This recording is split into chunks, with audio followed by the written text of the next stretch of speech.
उम्मीद की उड़ान। दोस्तों, ये है आपका अपना प्रिय डॉक्टर आदि कश्यप मुंबई से मानुस आपके लिए लेकर आया आपका मनपसंद programme positive karma. Episode number है 2223। ये कहानी है भावनगर की, गुजरात का एक छोटा सा शहर जहां समुद्र की लहरों के साथ लोगों के सपने भी हर सुबह जागते हैं। इसी शहर में रहता था अर्जुन, एक साधारण परिवार का लड़का। पिता छोटी नौकरी करते थे और घर की जिम्मेदारियां इतनी थी कि अर्जुन के अपने सपने अक्सर पीछे छूट जाते थे। अर्जुन का सपना था कि वो अपने शहर के युवाओं के लिए कुछ ऐसा करे जिससे उन्हें बाहर भटकना ना पड़े।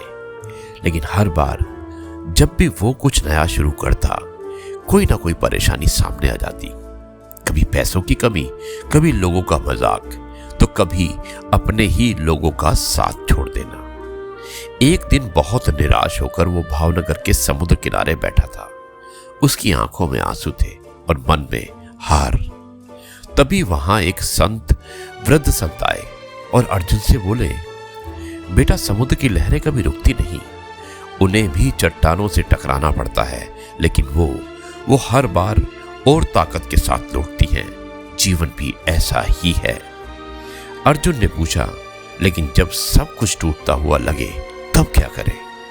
संत मुस्कुराए और बोले, जब दुआ पूरी नहीं होती, इसका मतलब ये नहीं कि ईश्वर नहीं सुन रहा। कभी कभी ईश्वर तुम्हें उससे भी बेहतर रास्ते के लिए तैयार कर रहा होता है। बस धैर्य रखो और कर्म करते रहो। उस दिन अर्जुन ने तय किया कि वो हार नहीं मानेगा।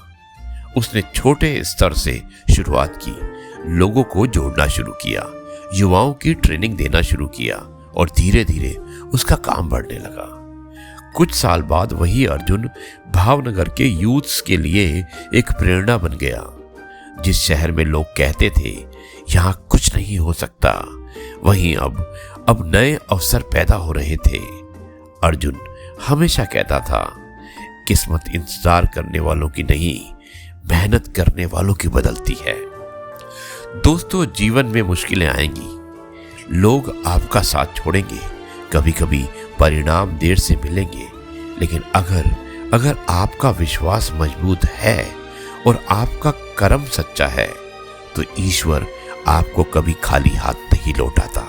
याद रखिए, हार सिर्फ वही मानता है जो कोशिश करना छोड़ देता है। इसलिए कहते हैं ना कि हिम्मत करने वालों की कभी हार नहीं होती।